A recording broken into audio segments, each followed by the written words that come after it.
Welcome to our YouTube channel top English trainer. ఈ వీడియోలో మనము ప్రజెంట్ కంటిన్యూస్ టెన్స్, దాన్నే ప్రజెంట్ ప్రోగ్రెసివ్ టెన్స్ అని పిలువబడే ఈ టెన్స్ని డీటెయిల్గా డిస్కస్ చేద్దాం. ఎప్పుడు ఈ టెన్స్ని వాడతారు అంటే, ఏదైనా ఒక పని కంటిన్యూస్గా జరుగుతూ ఉందనుకోండి, ఆ ఉద్దేశంలో మనం వాడుతూ ఉంటాం. ఒక ఎగ్జాంపుల్ చూద్దాము క్లారిటీ కోసం.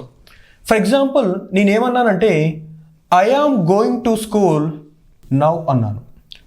I am going to school now అన్నప్పుడు నేను ఇప్పుడు స్కూల్కు వెళ్తా ఉన్నాను అని చెప్పేసి దాని యొక్క meaning.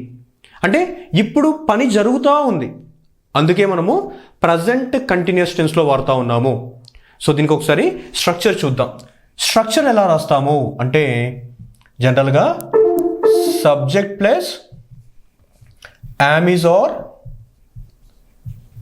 Plus V4 plus objective. ఇక్కడ మనం చూస్తే సబ్జెక్ట్స్, సింగులర్ సబ్జెక్ట్స్. ఏంటా సింగులర్ సబ్జెక్ట్స్ అంటే, హీ, షీ, ఇట్. దాంతోపాటు ఐ కూడా ఇక్కడే రాసుకుందాము.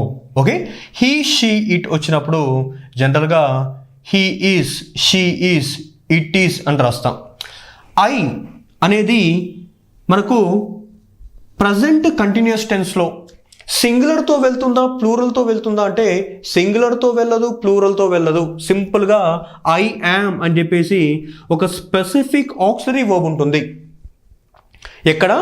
ప్రజెంట్ కంటిన్యూస్ టెన్స్లో ఐ అనే సబ్జెక్ట్కి.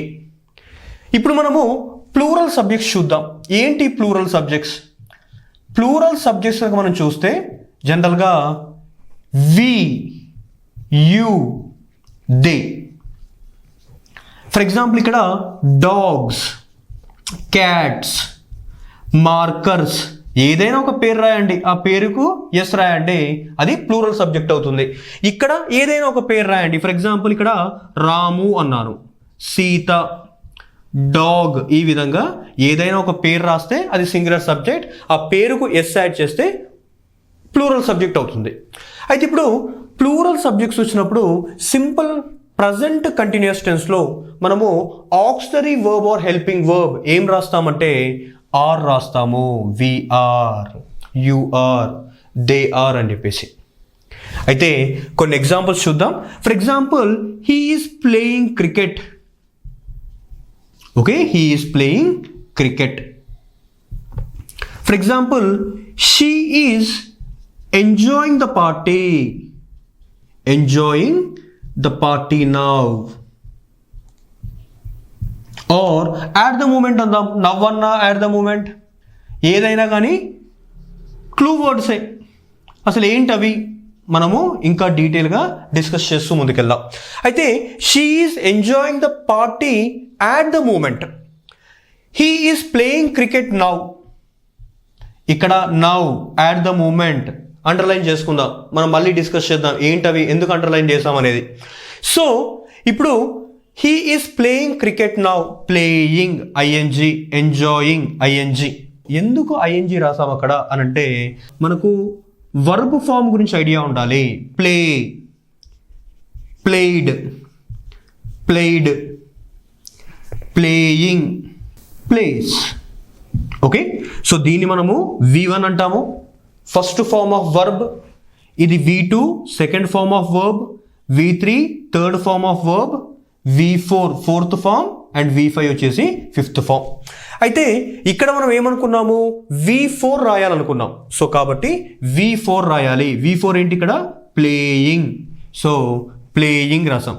He is playing cricket now. For example enjoying అని ఉంది, దాన్ని రాద్దాం ఒకసారి. Enjoy,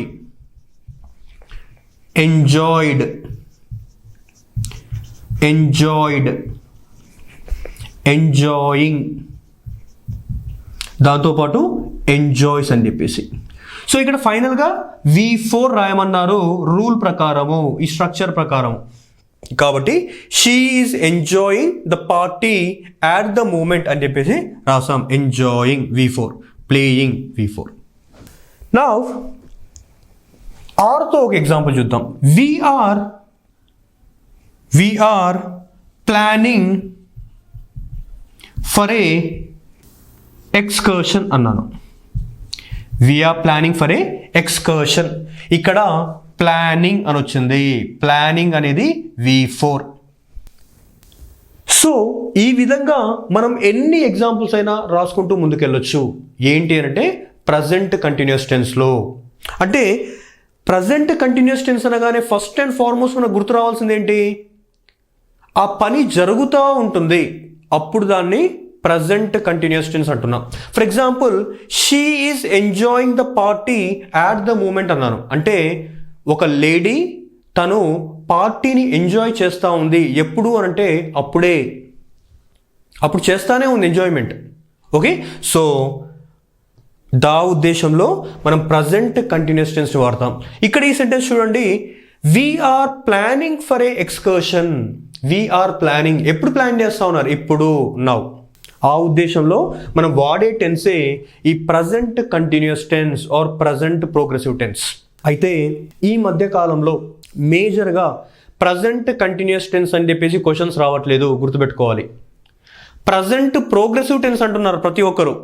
so find out the present progressive tense in the given sentences. ఒక 4 సెంటెన్సెస్ ఇచ్చారు. 4 సెంటెన్సెస్ ఇచ్చేసి find out the present progressive tenses in the below sentences అన్నప్పుడు మనం ఫైండ్ అవుట్ చేయాలి. ఆ ప్రజెంట్ ప్రోగ్రెసివ్ టెన్సా అంటే ఏంటి అని చెప్పేసి మనం క్వశ్చన్ మార్క్ ఫేస్ పెట్టామనుకోండి, మార్క్ పోద్ది. సో ప్రజెంట్ ప్రోగ్రెసివ్ టెన్స్ అంటే సింపుల్గా ఏంటి? ప్రజెంట్ కంటిన్యూస్ టెన్స్, అంతే. ఫర్ ఎగ్జాంపుల్, ఇప్పుడు నేను పాస్ట్ ప్రోగ్రెసివ్ టెన్స్ అన్నాను, దాని మీనింగ్ ఏంటి అంటే ఏ tense? Past continuous tense. For example, future progressive tense అన్నాను అంటే ఏంటి? Future continuous tense. దీంతో పాటు ఇంకొకటి ఏంటంటే సింపుల్ ప్రజెంట్ టెన్స్కి ఉన్న ఇంకొక పేరేంటి?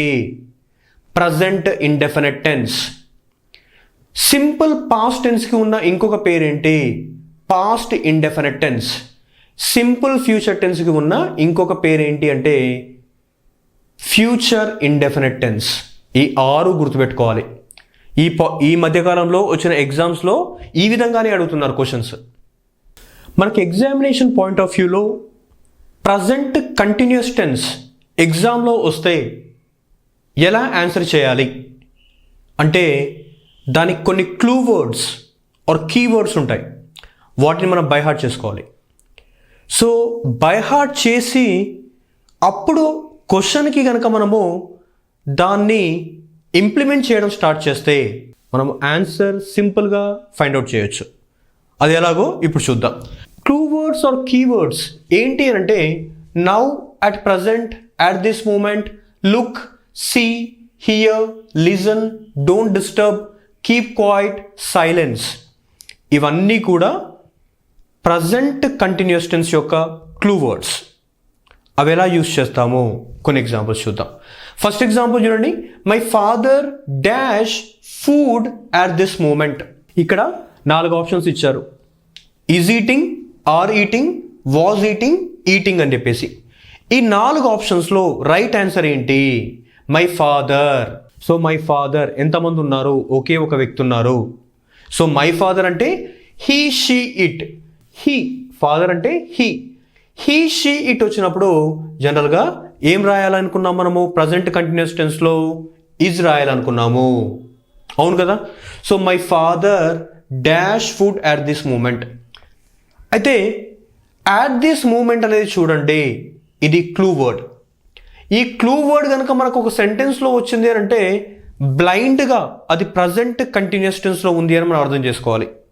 సో దాన్ని బేస్డ్గా my father, he, she, it వచ్చినప్పుడు ఈజ్ రాయాలి. కాబట్టి ఇక్కడ ఈజ్ ఎక్కడ ఉంది? ఆప్షన్లో is. My father is eating food at this moment. Option A is right answer. Second question చూడండి, I dash listening to music now. ఇక్కడ నౌ అనే వర్డ్ ఉంది. నౌ అనే వర్డ్ మనకు ఏ టెన్స్లో క్లూ వర్డ్గా వాడతాము అంటే present progressive tense or present continuous టెన్స్లో వాడతాం. కాబట్టి ఇప్పుడు దీన్ని బేస్ చేసుకొని మనకు ఐ అనే సబ్జెక్ట్ ఉంది. ఐ వచ్చినప్పుడు ఏం రావాలి? I am, we are, you are, they are, he, she, it, is. Present continuous tense. ఇక్కడ ఐ వచ్చినప్పుడు ఏం రావాలి? యామ్ రావాలి. సో సింపుల్గా మనకి ఇది ప్రజెంట్ కంటిన్యూస్ టెన్స్లో ఉందని ఎలా తెలిసింది? నౌ, ఈ సెంటెన్స్లో అట్ దిస్ మూమెంట్. దాన్ని బేస్ చేసుకొని మనము ఆప్షన్స్ చెక్ చేస్తాం, ఏ ఆప్షన్ రైట్ అనేది. థర్డ్ క్వశ్చన్ చూద్దాం ఇప్పుడు. Listen, dogs dash in the street. దీనికి ఆప్షన్స్ ఇచ్చారు. అయితే ఈ ఆప్షన్స్ చూసే కంటే ముందే మనం సింపుల్గా ఇది ఏ టెన్స్లో ఉందో గుర్తుపట్టేయచ్చు. ఇక్కడ లిజన్ అని ఉంది చూడండి, లిజన్ అనేది మనకు ప్రజెంట్ కంటిన్యూస్ టెన్స్లో వచ్చే ఒక క్లూ వర్డ్ ఆర్ కీవర్డ్. ఈ లిజన్ వర్డ్ వచ్చింది అంటే ప్రజెంట్ కంటిన్యూస్ టెన్స్ అని కన్ఫర్మ్ అయిపోయింది. ఇప్పుడు ఇక్కడ డాగ్స్ అని ఉంది. డాగ్స్ అన్నప్పుడు డాగ్స్, క్యాట్స్, మార్కర్స్, అంబ్రెల్లాస్ ఈ విధంగా వచ్చినప్పుడు మనము వి, యు, దే, డాగ్స్, క్యాట్స్ ఇవన్నీ ఏంటివి? ప్లూరల్ సబ్జెక్ట్స్ మనం డిస్కస్ చేసుకున్నాం, అవును కదా. సో ఇక్కడ డాగ్స్ వచ్చింది. డాగ్స్ వచ్చినప్పుడు ఈజ్ బార్కింగ్ రావాలా? రాకూడదు, ఎందుకంటే డాగ్స్ అనేది ప్లూరల్ సబ్జెక్ట్. ఇక్కడ డాగ్ ఉందనుకోండి, అప్పుడు ఒక్క డాగ్ మాత్రమే ఉంది, అప్పుడు ఈజ్ బార్కింగ్ రైట్. ఇక్కడ డాగ్స్ అని వచ్చింది, అప్పుడు ఏం చేస్తాం? ఈజ్ బార్కింగ్ తీసేస్తాము, తీసేసి ఆర్ బార్కింగ్ రాస్తాము. Option C is right answer. Were barking అని ఎందుకు రాయము? ఎందుకు అనంటే బండ గుర్తుగా ఇక్కడ చూడండి లిజన్ వచ్చేసింది ఆల్రెడీ, అంటే ప్రజెంట్ కంటిన్యూస్ టెన్స్లో ఉంది ఆ సెంటెన్స్. సో వర్ బార్కింగ్ అని అంటే మళ్ళీ అది పాస్ట్ కంటిన్యూస్ టెన్స్లోకి వెళ్తుంది, కాబట్టి ఇది తప్పు. నెక్స్ట్ ఇది చూడండి, బార్క్డ్ అనేది ఇక్కడ ఏంటి? V2, ఇది కూడా తప్పు. మనకు ఆల్రెడీ ఆన్సర్ ఇక్కడ వచ్చేసింది లిజన్ అని చెప్పేసి. లిజన్ అంటే ప్రజెంట్ కంటిన్యూస్ టెన్స్. డాగ్స్ ఉంది, డాగ్స్ అన్నప్పుడు మనము ఆర్ బార్కింగ్ అని రాయాలి. సో ఈ విధంగా మనం ఏం చేస్తామంటే ప్రజెంట్ కంటిన్యూస్ టెన్స్లో ఎన్ని క్వశ్చన్స్ వచ్చినా కానీ సింపుల్గా స్ట్రక్చర్ గుర్తుపెట్టుకుంటాం, క్లూ వర్డ్స్ గుర్తుపెట్టుకుంటాం, దాన్ని బేస్డ్గా మనం క్వశ్చన్స్ని ఆన్సర్ చేయగలుగుతాం. సో ఈ వీడియో కనుక మీకు నచ్చినట్టయితే టాప్ ఇంగ్లీష్ ట్రైనర్ అనే యూట్యూబ్ ఛానల్ని సబ్స్క్రైబ్ చేయండి. Thank you.